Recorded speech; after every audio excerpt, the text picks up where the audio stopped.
Welcome and thank you for joining us today. We are very happy to present the Automating Society report to you.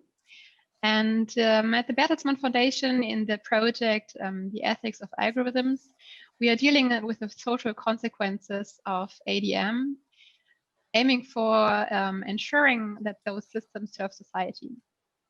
And in some projects, we are dealing with the potentials of those systems. In other projects, just like as in this one, we are looking more into the areas of control and transparency. So the overall goal for us with the Automating Society report was to provide some more systematic evidence and also to provide some more systematic transparency about the actual status quo of ADM systems and AI-based systems in Europe.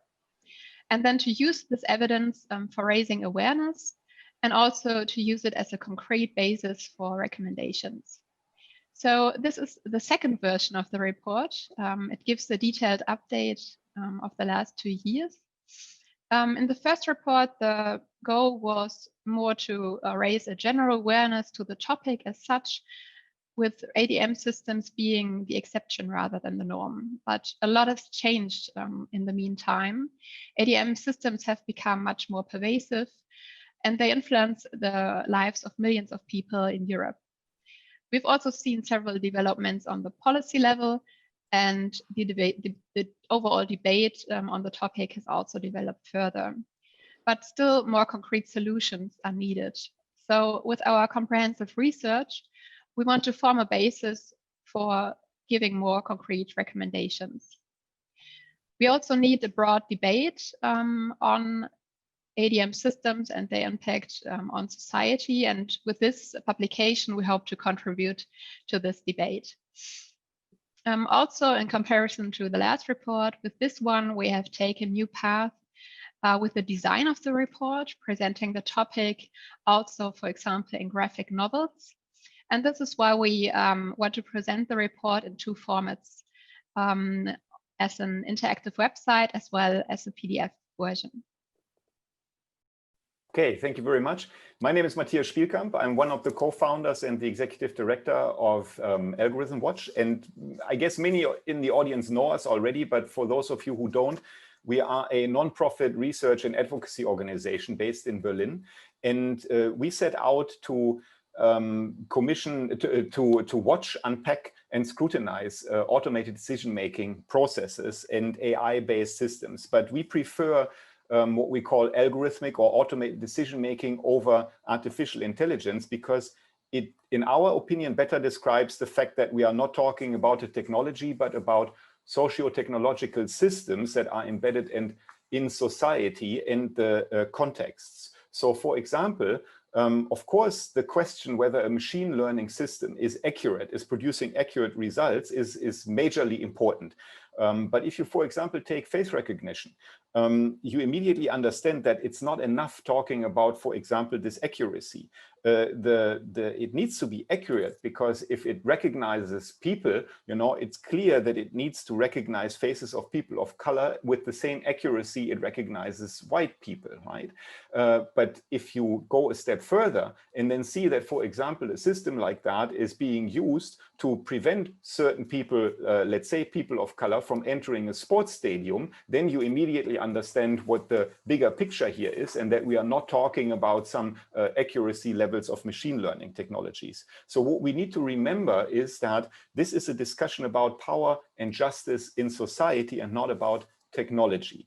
And we think, as AlgorithmWatch, that the prudent use of such ADM systems can benefit all of us, individuals and societies as a collective. But of course, we need to address the risks with concrete governance mechanisms. And it's high time to establish those mechanisms. And this is exactly what the report shows, as Fabio will explain to you later.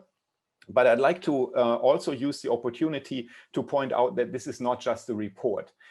This is the result and output of a fantastic network of researchers, of academics, of journalists, and people in 16 countries all over the continent. Actually, there are even more than 16 countries where we have, for example, journalistic stories from, but they are not in the report itself because we focus on these 16 countries. And we call this network the Algorithmic Accountability Research and Reporting Network. And now that is a very complicated name for quite a complex issue.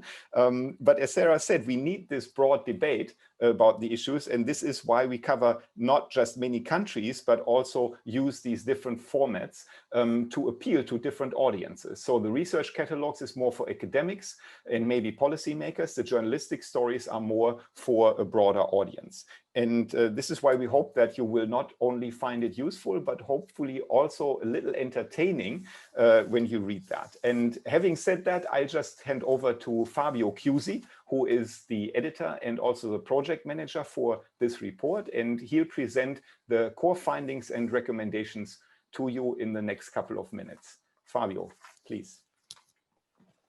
Thank you so much, Matthias. I hope you can hear me. Yeah.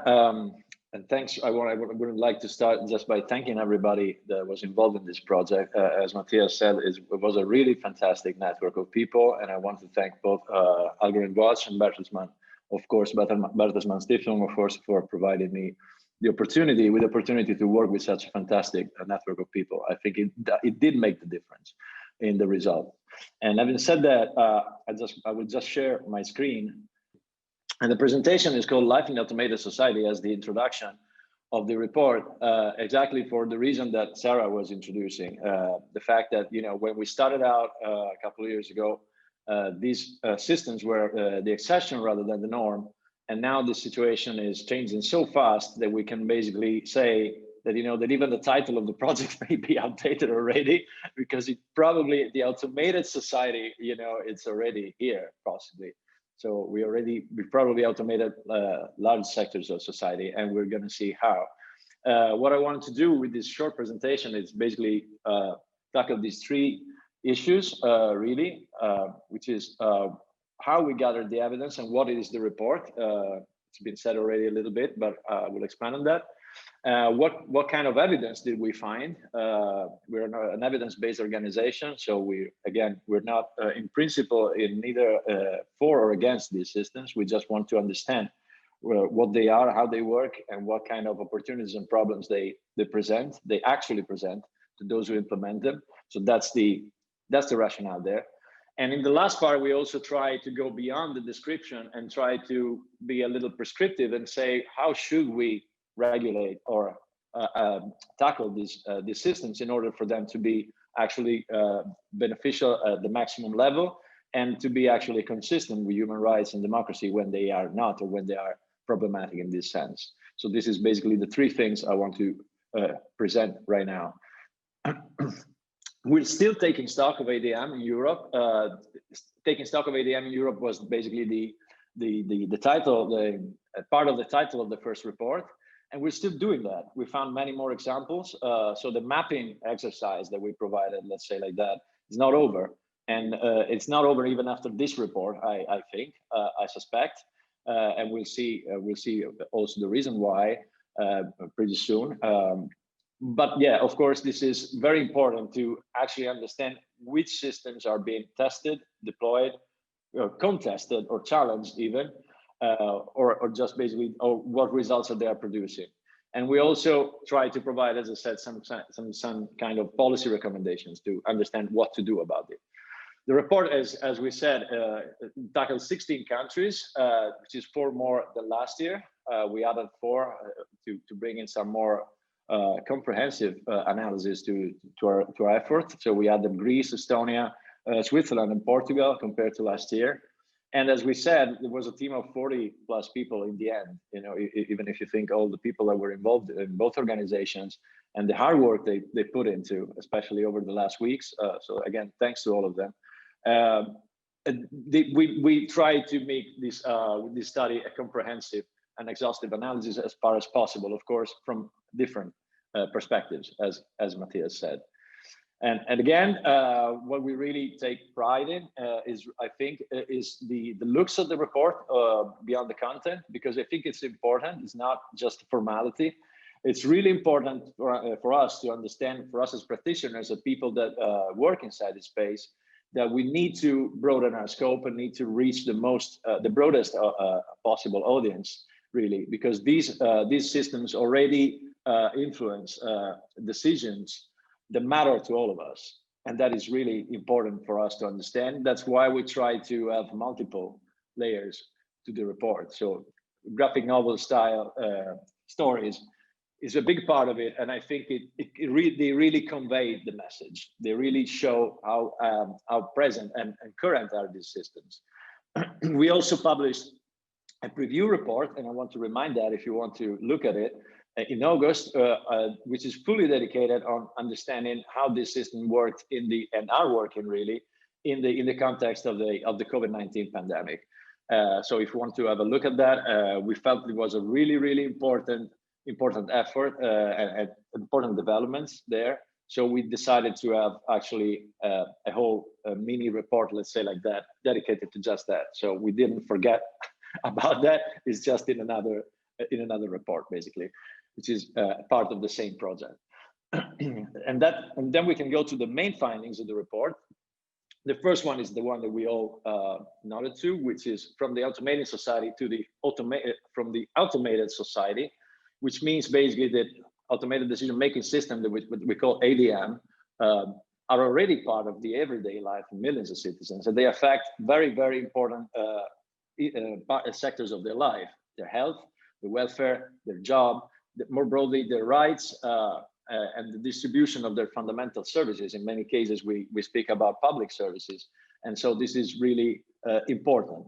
And then all the more important, given the fact that these systems are all the rise all over Europe and pretty fast. They say that the clearest example of that is face recognition. And face recognition, in the first report, is nearly absent. And when we started working with researchers, we started to brainstorm on the examples, and everybody basically had an example, at least one, concerning face recognition, and that happened over the last year. So this means that the development of these systems in some cases can be really fast and possibly too fast. So this is, for example, the case of face recognition, in our opinion, and especially given the fact that we have mounting evidence of discriminatory outcomes. And as Matthias said, this is far more complex than just an accuracy problem. It's like a problem of social justice and equality, and fairness. So this is really important. Some of the users, you will find more than 100 examples in the report of actual users of systems that have been either piloted or are in pilot phase or deployed or even challenged and already scrapped, basically. It can happen. These are all systems that are present in our report. But just to give you a flavor of what we're talking about, these are all actual systems that are operating or have been operational in Europe right now. So we have systems to predict the risk of gender violence, for example, to actually try and understand the risk of committing such crimes, of course, which is very important. And it's not limited to just this Biogen system, which is basically, I think, the oldest one, has been in use for a decade or something. So not all these systems are really new also, but we have also in other countries, we have systems, a lot of them for kind of all kinds of fraud detections. And so you can have tax fraud detection, you have medical prescription detection. And for example, the medical prescription fraud system in Portugal is claimed to be working very well, for example. This is something that, it's not, we'll see whether it's the norm or the exception, but some systems are also working pretty well, and they're established inside the public administration of these countries. We have different countries using this system to best allocate pupils in schools, so to minimize discrimination and segregation, of course. We have systems, for example, one in Italy is being studied for predictive jurisprudence, meaning that ADM system can assist judges and people in the judiciary to actually understand what's the orientation of the courts on several topics, thus speeding up the process. We even have smile detection or sound detection systems, which are the more scary to me, like a little dystopian there, but it's just some of the cases, of course. We have other systems, like a very interesting one from Finland, trying to predict life events, which means, like, for example, a marriage, changing jobs, you know, things that are tied to your age or to your phase in life, and tries to predict what kind of services you would need correspondingly, so that to maximize efficiency there. And we also have a very important medical applications, for example, for cancer treatments in several hospitals in Switzerland. As you see, we have balloons even in the presentation, and this is one of the most important, I think, the most important result. This automated society we're building is opaque, is not transparent as it is right now. And this fundamental lack of transparency is a challenge in itself for us and for everybody who wants to work on this, because it's really tough to get transparency from authorities and from people who deploy such systems. And this needs to change, and we're going to see right now why. As I said, we're an evidence-based organization again, and this means that, you know, when you lack evidence, it's very difficult for us to provide a judgment and an analysis, an informed analysis of these systems. And of course, this is not acceptable to us, given the fact, especially given the fact that these systems already affect the lives and rights of many people, of millions of people, actually. Some of the times, most of the times, actually, this endemic capacity is usually exactly to prevent scrutiny of the sort that this report tries to convey. And this is, of course, not good. There are a country, even Poland, I think, even mandates opacity around these systems, which is kind of incredible to me personally. But it also means, you know, of course, that when opacity is there and there is no transparency, it means that there is no democratic debate, no proper informed democratic debate around these systems, meaning that we just found them because we look for them very hard. But most of the times we still don't know whether they work, how they work, and what they did exactly with what data, of course. So this is another very important finding. And when we try to formulate a judgment on the system, given the knowledge we have, of course, which might be incomplete, is that positive examples and the potential that, of course, these systems have has been realized just in a minority of them. And that is, you know, something that is just a fact, given the examples that we gathered. You know, we don't claim this to be an exhaustive study. We don't claim it to have any kind of statistical significance. You know, but the minority, this is true of the minority of cases that we found. And so the majority of cases instead tend to put people at risk rather than help them. And they are deployed nonetheless, anyway, because of technological solutionism. And I think you might be familiar with that. If you're not, it's the kind of ideological framework according to which most societal problems are actually technological problems in need of technological solutions. And that is, of course, a kind of reductionism that can be very, very problematic when you have social complex problems. I'll try to go a little quicker because I'm a little late to my schedule, but another main finding that is very important, and it has a much more positive connotation to it, is that it is possible to challenge this algorithmic status quo. And part of it has to do with the rules and the norms and the normative framework that the EU has come up with. And that is very important because it empowers the national data protection authorities to intervene. It empowers other subjects to intervene, ombudsperson, for example. But it is also important to remark that, you know, most of these systems, most of the problematic systems have not been deployed, or when they were deployed have been challenged effectively because there is journalism, because we have academia, because we have civil society caring for that and looking into that and actually taking stances on this, trying to get information, trying to get rights respected. So this is a very important role that we are having, I can say we, in this context, as watchdogs of the automated society, and that should be recognized as such, I think, and we think. Some of the examples in which this challenging exercise of watchdogs and journalism, of civil society watchdogs and journalism and academia, regard some of the cases that you may have heard about. The Syrie case in the Netherlands was a faulty tax fraud detection system and social welfare fraud detection system, was brought to court and halted. We have other issues in which, for example, we have other instances in which, for example, in Sweden, this model for fully automated welfare decisions, you can imagine very, very invasive. It was not even, the code was not even public, and the journalist managed to obtain the release of the code, part of it, revealing a privacy violation in the while. So, you know, it was pretty important. And then also we have face recognition pilot project in train stations in Germany that's been halted after activism intervened. So the real question is to conclude is the policy recommendations that we try to come up with, which are broad, but are also very concrete and actionable, I think, and should be, I think, adopted. The first thing is to increase the transparency of ADM systems. This is crucial and vital if we want to make the most of these systems, not to not deploy them, but actually to better deploy them if we want to.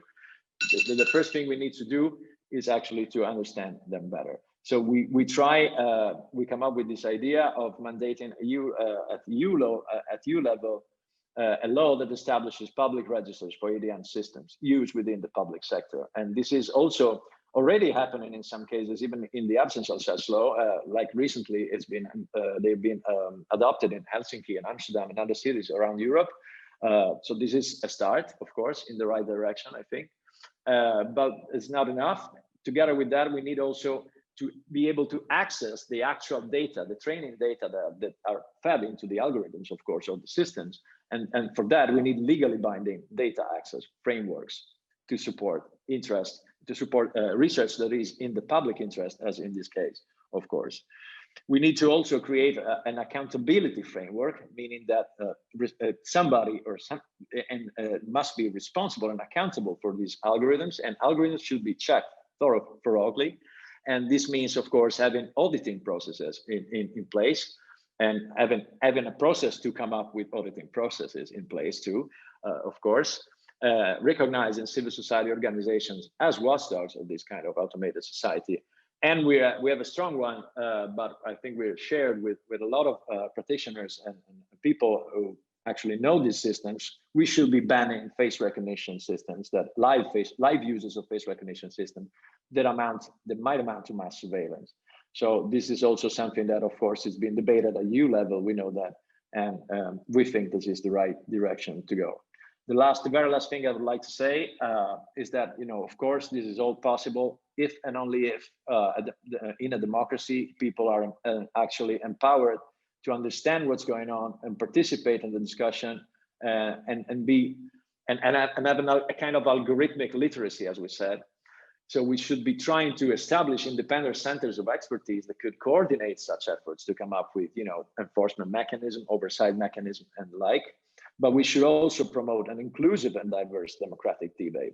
And inclusiveness and diversity, of course, are a problem in technology. We know that, are a problem in Europe, are a problem worldwide right now. So we need to be taking care of that. I don't want to go too far. So this was my presentation, basically. Thanks so much.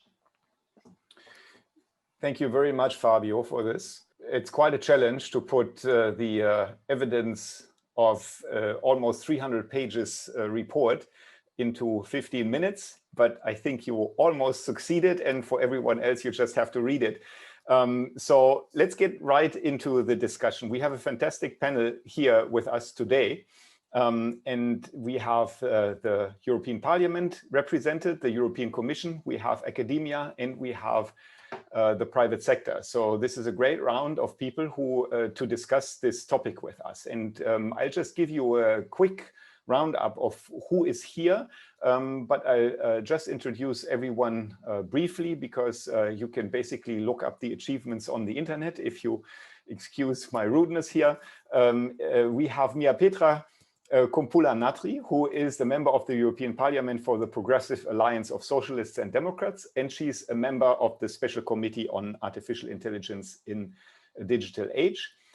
She's from Finland, and you can take from this that she's an expert on the issue. Same way that Sergei Lagodinsky is. He is a member of the European Parliament for the Greens, the European Free Alliance, and he's also a member of that Special Committee on Artificial Intelligence in a Digital Age. We have Irina Orsic, who is the team leader for artificial intelligence at the Unit Technologies and Systems for Digitizing Industry at the European Commission's DG Connect. we have Cornelia Kutterer, who is the Senior Director for European Government Affairs, Rule of Law and Responsible Tech at Microsoft.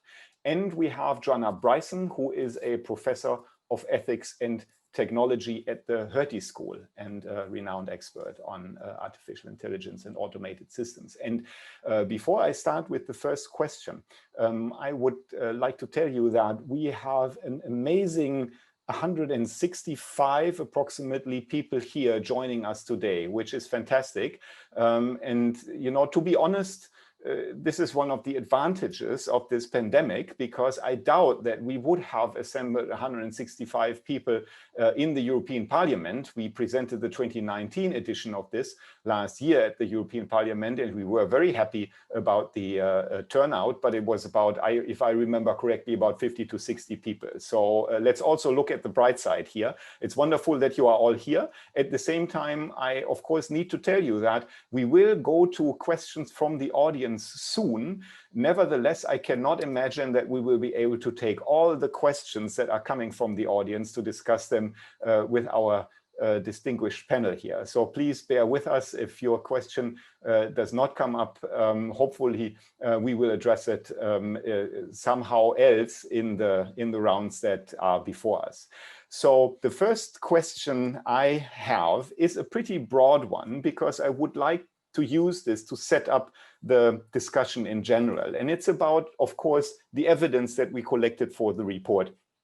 Our panelists got a chance to look at it a little earlier than the rest of you, you know, just a couple of days, and it is a long report, but still, my question is whether you think that the governance mechanisms that we have for automated decision-making systems or AI-based systems in the European Union, whether they are appropriate. And if you think they are, then what is the explanation for the fact that there are still so many problematic cases? And if they are not, what needs to be done? Mia Petra, I would like to give this question to you, first of all. What's your take? Thank you, and it's very challenging week to have a lot of discussions and materials. So I will be honest that my assistant went through more, and I have like the pinpoints, and then now the presentation here. So I must continue reading. And I also want to be very open that I'm the rapporteur for the data strategy, which tackles so many of these issues in the Parliament. So we have still until December, January to add on and learn more. So that's why I took this invitation to join. But then on your question on the government mechanism in Europe, we do not have many. And that is also what we are now trying to build to the governance for the data spaces. It is actually the tool that European Commission wanted to boost the data flows, that we can have more innovations. But at the same time, it is the proof that we do not have that much data governance in Europe. The GDPR is there, and then it's the very, very good start, but a lot of other issues we do not. And then as coming from Finland, I know that we nationally build up the different kind of governance systems for the data. And that is this question now for the Europe. It is the moment to do something together. Then it can be stronger if we are brave enough, because then we can tackle the global ideas and then have the power to say. And then it is the way to avoid a national 27 ways to do the governance for the different data sets. So even though the data governance ideas that the Commission will present maybe in 1 month's time is the idea to boost it, it also is to make it right. And there, I think this is very timely to take your notices on this issue. Thank you very much. Yes, we of course, we hope to have an influence, but Sergei, the European Parliament has been working on this for quite a long time. So please let us know what your take on this issue is here of governance. Yeah, I think we should be fair to the Commission and to ourselves. This is, of course, a new issue, and just maybe looking at on the positive side, I think that we had at the beginning, before we started regulating and discussing regulations, we had a conceptual challenge. in terms of better understanding what it is. And this has something to do with lack of expertise, maybe also a generational gap in many cases. You know, people who are politicians on the European level and who are members of parliament, they're not in everyday AI business. So it took some time. And I think that the reports that we had and the resolutions that we had in the European Parliament have shown and demonstrated that we have made progress in terms of understanding the challenges and the concepts of what we're talking about. We do have a little bit concern that we still are stuck with terms like artificial intelligence instead of, like in your report, talking about the actual issue, which is the automated decision making. But we are a step forward there. Number two, the second layer is about agreeing on certain guiding principles and positions. And when I look at the reports, and I was the Green Rapporteur, the Shadow Rapporteur on liability report, on ethics report, on some other, especially those in the Jury Committee and Legal Affairs Committee, I think that we do agree on the central principles already. And I know it sounds very basic for someone so advanced like your organization, but it is already a big step forward. It's about human centrism. It's about fundamental principles. It's about anti-bias principles. And also it is about, important to me, also kind of a green balancing of artificial intelligence as technology, which is part of, for example, a report on ethics and AI. So where we are not there yet is about agreeing and understanding on how to operationalize those principles, especially, for example, using ethics not as, I would call, a placebo for actual regulation, but as a first step to actual regulation.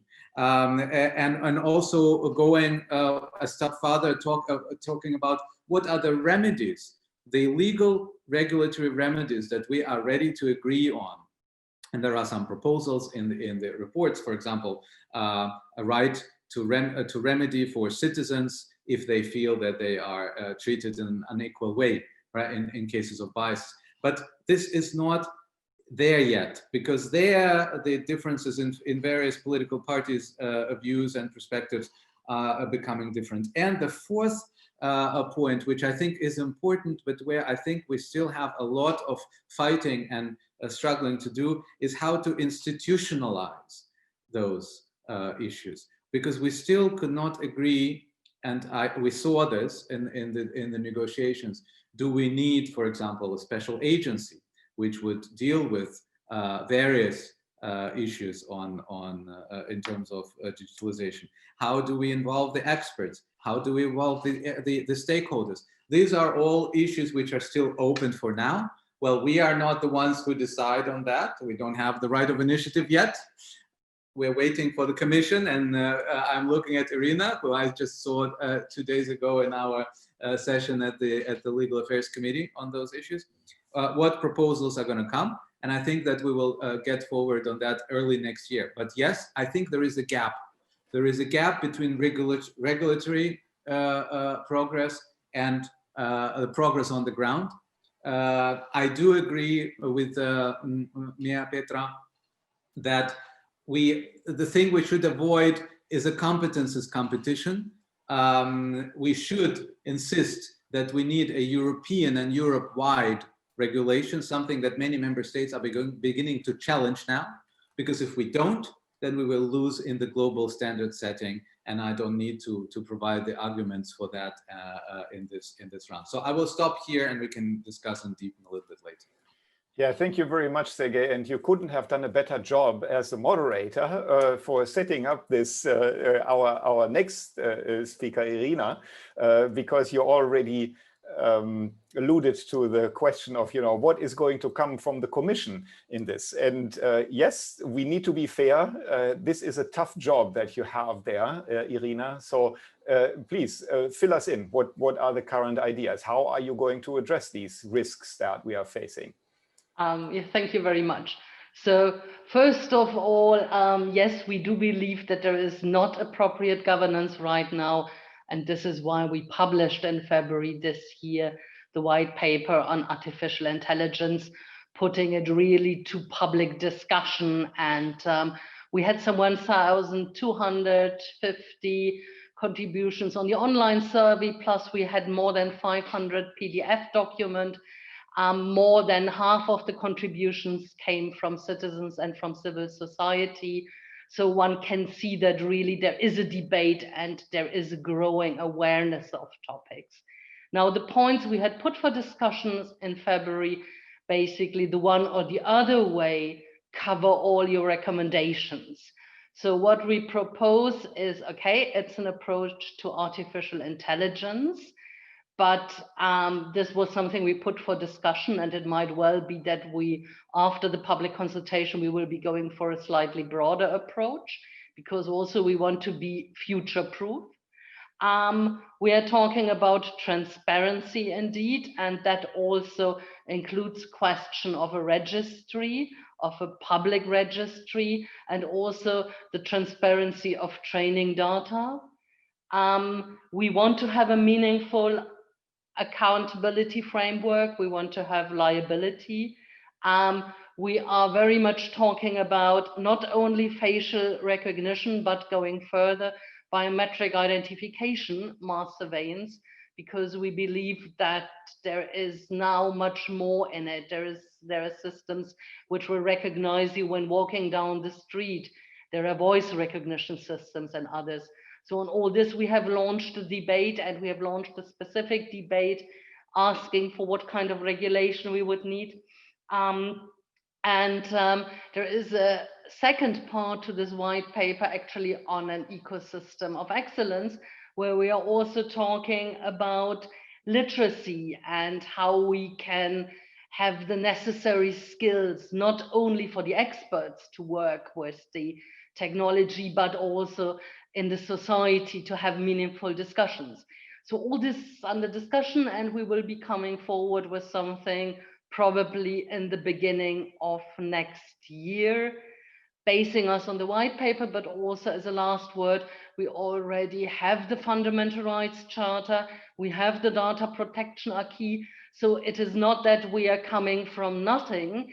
And what we want to create is not overlapping frameworks, but we want to create a very, very clear and predictable framework. And indeed, that should apply to all EU member states. And we don't want to have a fragmentation of this, because we believe that there we would have a lot of harm.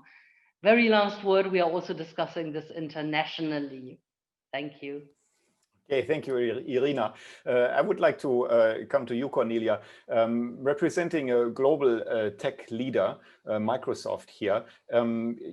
First of all, of course, I want to be fair and ask the same question as to everyone else, whether you think the governance mechanisms are appropriate. But you could also already address what the three other speakers have already said. And for example, what that means for a company like yours. Are you up to these challenges? Thanks, Matthias. So first of all, let me congratulate the Bertelsmann Stiftung and AlgorithmWatch for this wonderful report, which I read with real interest, and some of the evidence I've been aware of, some I haven't. In particular, I was intrigued by the Belgium school system. I went through the same effort on the French-speaking side with my 3 kids. And I wish the next report will look into the French allocation of schools. I would be intrigued about that. But joke aside, I think Europe has, and Fabio mentioned this in the beginning, has principles and normative principles in place that will be helpful in guiding through the development of trustworthy AI in Europe. What it doesn't have, and this shows, I think, very clearly the report, is governance.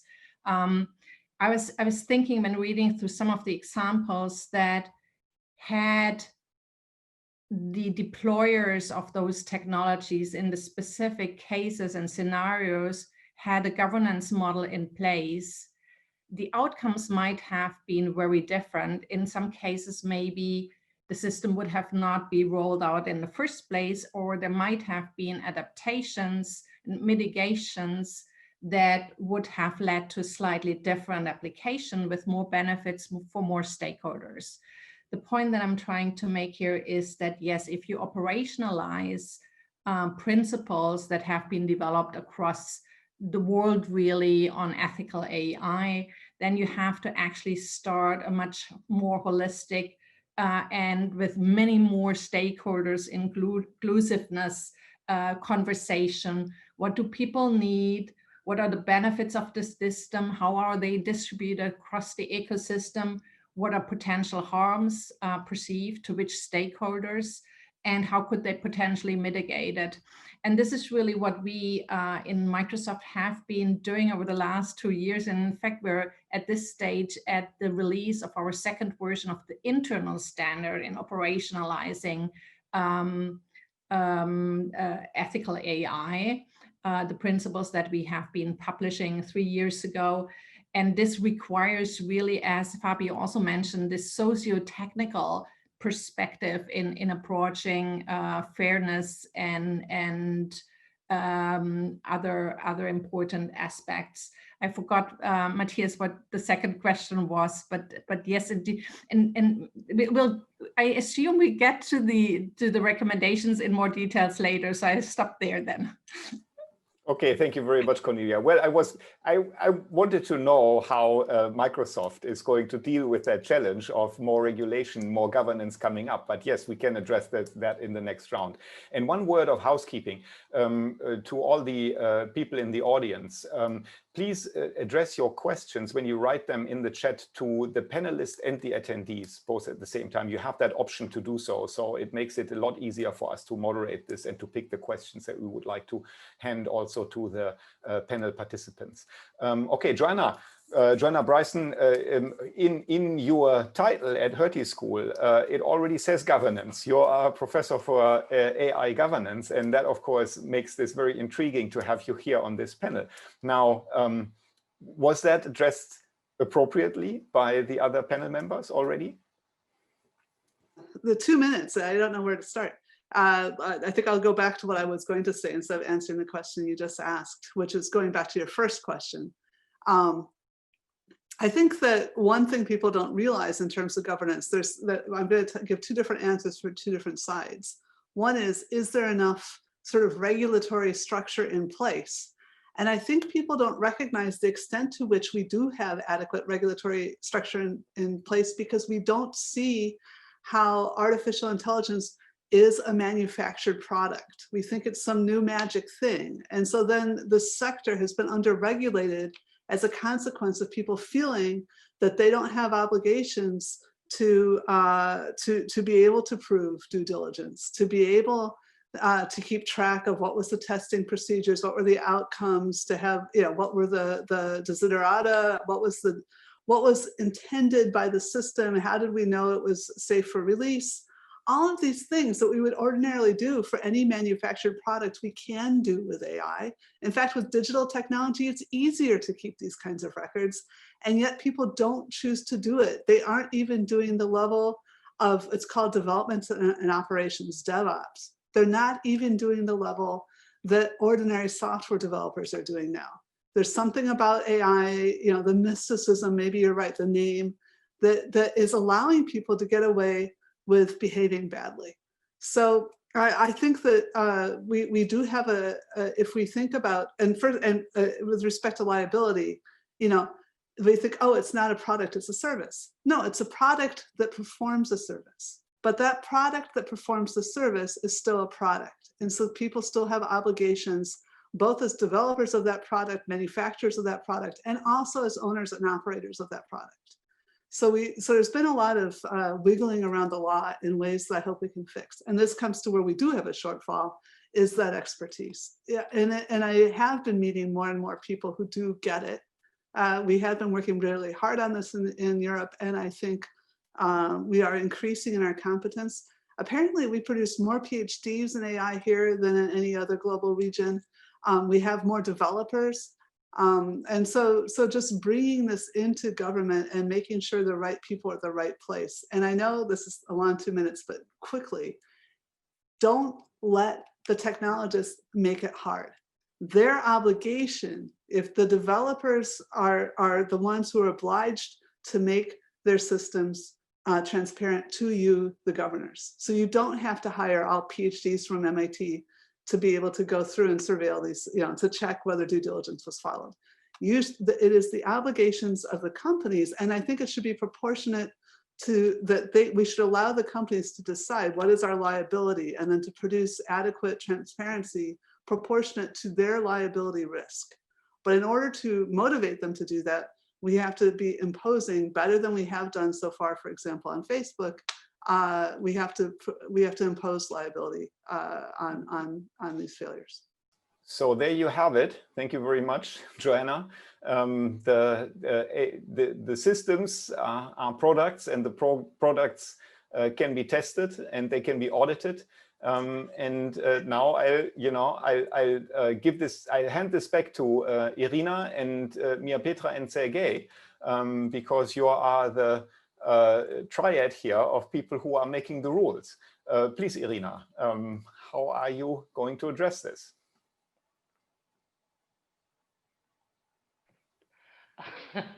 That's the $100 million question, which is right now under discussion. So what we are planning is to come indeed forward with several aspects of frameworks on safety and liability. And as Jana just said, there are already a number of frameworks in place on product safety, on liability. So to look into them and to see where new technologies require also new legal rules. And then the other thing is a horizontal framework, which indeed should cover only high-risk applications and not all the applications. And there, for these high-risk applications, we would be planning to have certain requirements, certain criteria, and that would be subject to an ex-ante conformity assessment. Mia Petra, is this sufficient? All what Irina said, as they have the right of initiative from the Commission side, is sufficient a lot. My worry is that there is so much that we talk about an elephant, and eating an elephant at the time is quite impossible. And the risk is that we end up talking and preparing and monitoring and analyzing, and then seeing that world went so fast. It is not the first time that technology goes faster than the politics could. And that's why I very much hope that Commission would give some very concrete ones. For example, when we want to increase the transparency, the saying that when we at the same time ask the public sector to open the data to have more possibilities for innovations and better online, better real-time services, for example, we could say that it's a must that you have to avoid black boxes, that you have to have open algorithms so that it can be evaluated. We do have a fundamental rights and very good principles in many legislation, but then what is lacking, then we should fill that gap and take them to Parliament and make it rule before we ask eagerly the public sector to open its data.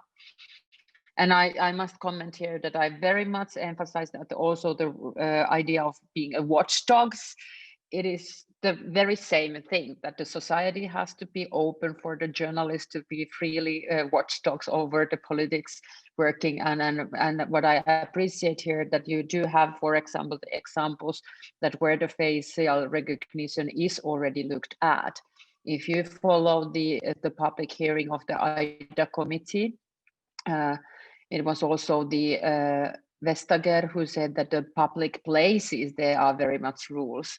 And then again, what is the public place? Is it the public place when you enter the train, or is it not?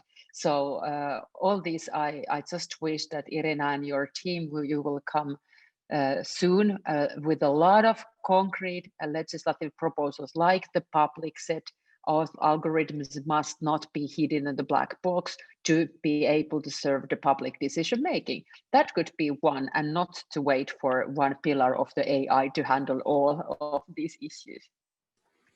Okay, thank you very much, Mia Petra. Joanna, I saw that you raised your hand, but still I would like to ask Sergey just briefly to comment on this question of liability, because you addressed it in the first round, because that seems to be one of the major issues here, where we can hold the makers of these systems accountable, but at the same time presents one of the greatest challenges. Yes, well, generally, it's one of the points that is important, and this is speaking of the mysticism of the artificial intelligence, as Joanna called it. We have to destroy this narrative, the narrative that it's some other personality making decisions. People make decisions, and they should be accountable. What we were doing in our report in the Legal Affairs Committee, it was about civil liability of operators mostly. It was less about developers, because we didn't want to infringe on the product liability issues that would be regulated by another committee. But generally, it is important in that respect to establish the human agency and human liability and accountability on all levels. It is about data sets, and we're looking forward to the data proposals by the Commission. And it is also about depository of technology and of data, and also of technological manuals. And there the question is institutional. How do we design the institution and the governance so that we don't get into a situation where there is a damage, but we cannot, we just lack any information about how to trace it back to the human agent who is responsible for the decisions that were made while during the manufacturing phase. And there we are with the institutional challenge. And frankly, I don't know how my colleagues from more conservative or market-oriented groups, from the Liberals and from the Conservative Party, I know that Social Democrats are more open towards that, are going to deal with the issue of an agency, because they reject it. They reject any new institution that would be able to make these decisions, to keep this depository, etc., etc. This is something that we will have to discuss.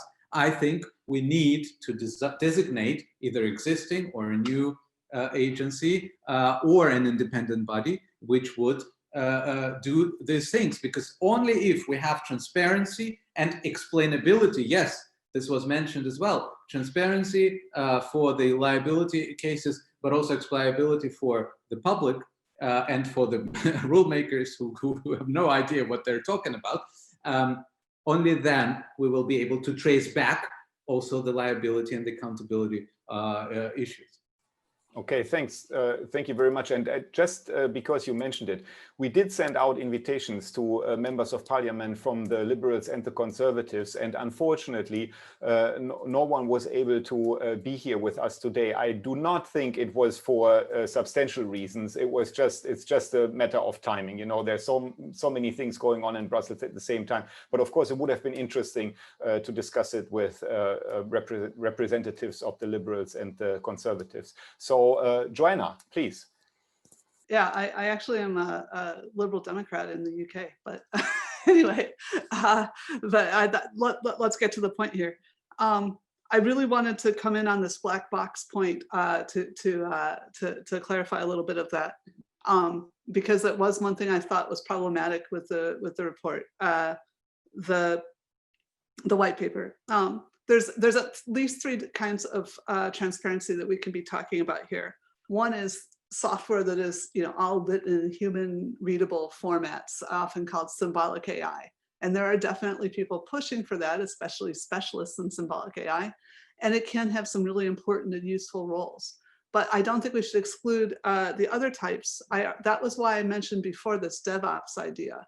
There's a form of transparency, which is we know the system works this way because it was intended to, right? Or we can go back and see, or because people didn't test it carefully enough, right? So we can go back and see were the proper processes followed. And then there's a third kind of transparency, which is called digital forensics. So you even if you can't understand anything about a system, you can still see, would you get a different answer if you ran it with slightly different parameters? And again, with digital technology, it's relatively quick to do that. And so we can go and find out, was there something either by negligence or intent, or just, you know, we hadn't thought hard enough about it before. Why was it that there was a border that turned out to be a protected characteristic or something like that? Or was it a legitimate, like, oh yeah, you know, that is actually an important idea. Those people are better at doing that job. Good discovery AI, right? So digital forensics is another point to put up there. And then finally about this open data and trade secrets, I really want to commend Microsoft. This is one thing, I'm not a huge fan of Microsoft software, but their ethics has been great. They've been showing real leadership in these areas. And one of the things they have is something they call a transparency, something about transparency, I forgot what it's called. Transparency centers. Yeah, so they don't allow academics like me there, but at least they say, look, we know that there's some things governments are good for. And I think it's probably mostly cybersecurity, and they should open up maybe a little more kinds of transparency centers too. But you know, pharmaceuticals have 10 times more IP than tech, and yet they are well regulated. The idea that openness means that there's no trade secrets is just false. What you have to do is to be able to trust that you could build up a decent enough governance structures that there are people that can come in and help you demonstrate that you've done the right thing. And I think we can do that. And I think Microsoft is showing leadership in that area. Yeah, now you stole my question, Joanna, but I'm really grateful for it because it gives the opportunity for Cornelia to answer to this. But I would like to try to tie it to a question that already came from the audience, because we need to go to the audience questions now. It's already 2:15. So it's my duty here, and it's really difficult to combine a couple of questions that I saw in the chat. So Cornelia, we were already talking about the transparency centers. Could they be a model for providing more transparency and auditability of these systems that we are talking about? And do you see a problem there with trade secrets, or is that something that we can overcome by, for example, using such structures, which would also address the points that were made by Irina, Sergey, and Mia Petra? Okay, difficult question. So let me start with saying I'm really appreciative if Joanna says something nice about Microsoft, because I know she can be, and rightly so, be scrutinizing companies. So nevertheless, appreciate it.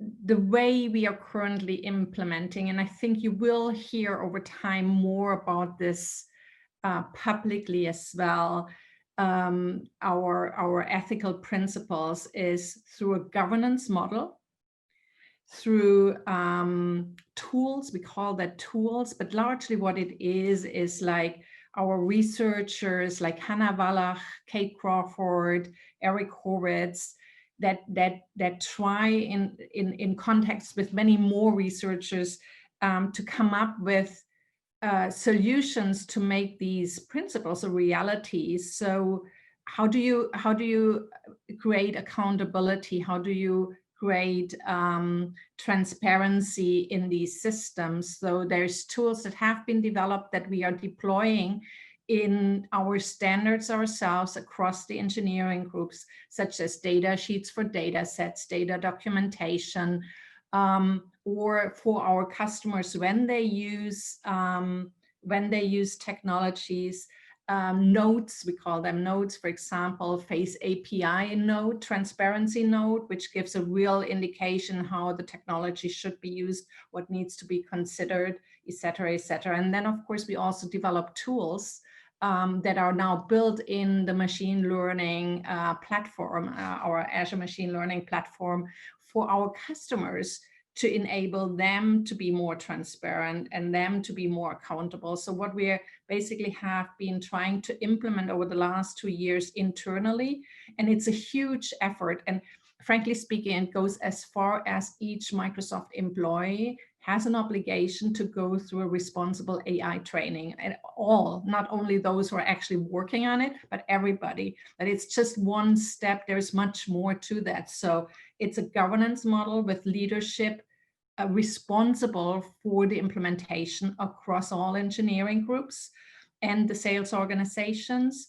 And we do have an escalation process when there are conversations with customers where people feel there are sensitive uses. And I want to say two sentences on this, that they can be reviewed by a committee in order to establish whether these potential issues can be mitigated, or whether, for example, we cannot do these contractual arrangements with the customer. The way we have departmentalized this is through denying consequential services, risk of harm, it's more safety issues, and then infringement of human rights. In your report, you have pulled together the human rights infringements with what we call denial of consequential services. And I think there should be some distinctions to this, but I would say that we are in strong alignment that the public sector has a very high responsibility in making right. There's many of the examples that you have in your report really relate to government public services that can lead to denial of consequential services, and a public register and transparency in the spaces is necessary. But it's just one. Transparency helps, but governance is really important as well, in order to make those who deploy the technologies really think through the intent, document the intent, and then build the mechanisms to review this. And I'm afraid that this type of thinking is currently not thought through in how you can actually legislate around this. But I think that's what's currently missing. Okay, thank you very much. I mean, it is a complex topic that we're discussing here, and we can now see from your answer that even when it comes to the definition of governance, there may be some different opinions, because from what we say is that transparency obligations are a core part of the governance structure that would have to be established. Sergey and Irina, there was a question in the chat, and I think it's really important, about how to get the public sort of in the loop. I would first go to you, Sergey, because you're a member of the parliament. The parliament is representing the citizens of Europe.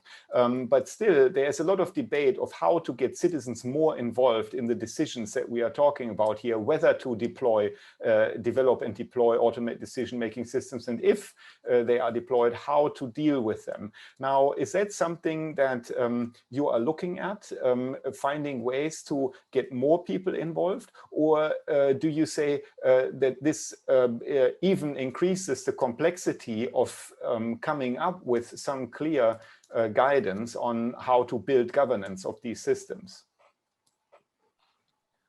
Well, I think maybe on 2 points, which were already mentioned, but maybe just to emphasize them. I think involving the public in a broader sense should be done in 3 ways. First of all, by setting standards for what we mentioned, for explainability of those technologies. This is something, and I see that just as Microsoft in this case takes their responsibility seriously, I think this is an expectation that we have from both public and private actors, if they're large enough. We don't want to overburden smaller actors, of course. Number 2, I think it is important also to keep the doors open and the gates open for broader public. And there, I'm not sure, maybe Microsoft will not be happy, and Cornelia will correct me, but I think that this is also a matter of anti-monopoly legislation. And we had this discussion yesterday in our subcommittee with Vestager, and where I asked, how will, for example, the data strategy make sure that we will not narrow the opportunity to participate in the data and to profit from the data only to the big companies. Number three is involving and engaging both experts, because experts are also part of the public, and experts can sometimes contribute to the explainability of what is actually going on. And by the way, your report is wonderful on that point with the graphics, and this is terrific. Even I understood many things that I didn't understand before, and that's already an accomplishment. No, but seriously, and also part of this number three, experts, but also of course stakeholders. And this is where, you know, in the liability report, we were discussing of how to designate what kind of technologies should be designated as high risk, because on that, the liability is intended to be a no-fault liability, automatic liability, for example, higher standards for liability. And on that, we should not leave it up to, I'm sorry, the Commission, sorry, Irina, and we should not leave it up to experts proper, but we also should involve stakeholders like AlgorithmWatch and other, who of course look at this from their perspective and represent the interests of the public and of citizens. So these are kind of the three levels we can start playing, and that's when we will get to this trust ecosystem, as the Commission likes to call it, where we would actually have the public not just being objects of this wave going over them, right? That like your report, but they are subjects, they are actors, and they can actually be part of this process. Irina, I basically don't even have to ask a question, but you can react to this directly. No, I take it from Sergei's last point, the role of the Commission. I agree, and I believe we need a societal dialogue, and we need a dialogue really on the big questions like where do we want to be, what is the world we want to live in. Now, this is obviously not DG Connect to run it all, but I think it's really for each of us in private life and professional life just to have these discussions, to encourage these discussions, and indeed it is for politicians as well. But I believe this is a crucial midterm, long-term question. Now, since I already said this is not my business, what we are doing is, so we had the public consultation, which was open to everybody. And not only that it was like hidden open, but we were talking to everybody, and we were really trying also to have some publicity for it, that we really want to talk to everybody. And we did not only consult in written, but we were talking to plenty of people, and we were talking to plenty of NGOs and civil society organizations, and whoever feels talking to us, you're welcome. We have an open ear, and there is still also a bit of time to contribute with your thinking to what we are doing. And then it goes to the parliament. So from a certain moment, you will call the members of the parliament, like Sergei and Mia Petra, to tell them what you're thinking. But I think everybody here is open and everybody is curious, because it is such a cross-cutting subject. So we had plenty of stakeholders. We also had, as an annual event now for the second time, the AI Alliance Assembly, which started last year for the first time, and which I found striking, because this is unlike other events where you have normally like the organized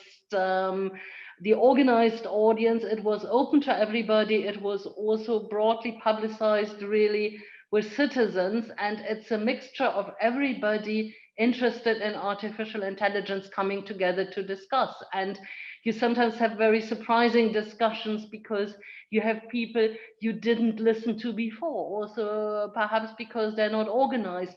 And this is also a forum for us to get input, and this is also very, very important. And I would just hope to witness many of these discussions all around.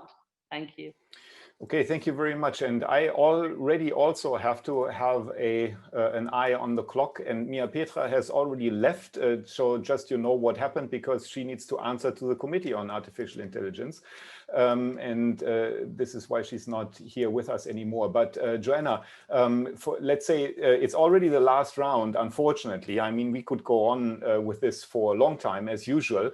But there was one question that I think fits quite well here, and that is that civil society is apparently, I mean, that is the contention here, mostly non-technical and even skeptical when it comes to science. And is there any idea how to establish a meaningful dialogue? Of course, I would not accept that myself, but I'm the moderator here and not a panelist. So please, you are as an academic and as a scientist, what is your answer to this? Wow, that is such a huge question. People used to say if we were on Twitter, people would trust us more. And some of us are on Twitter. If we give away our papers, well, we do give away our papers. Sometimes people get mad if they hit a paywall, but if you just search for the title of the paper, you'll find a free version. It's actually the law in the UK, I think, and it's the norm. It's been the norm for decades. But I think part of the polarization that we see and this distrust of expertise, I mean, sometimes it's grounded. There are some bad things, and we do have to hold people to good standards. But part of it is about identity, and a lot of the identity politics are worse in periods of high inequality. So I think this is, again, a larger social problem. It gets blamed on technology, it gets blamed on social media. We can try to communicate by methods like this, and I think you've done you've provided a very good public good in these kinds of, not only a report, which is fantastic, but even having these kinds of events.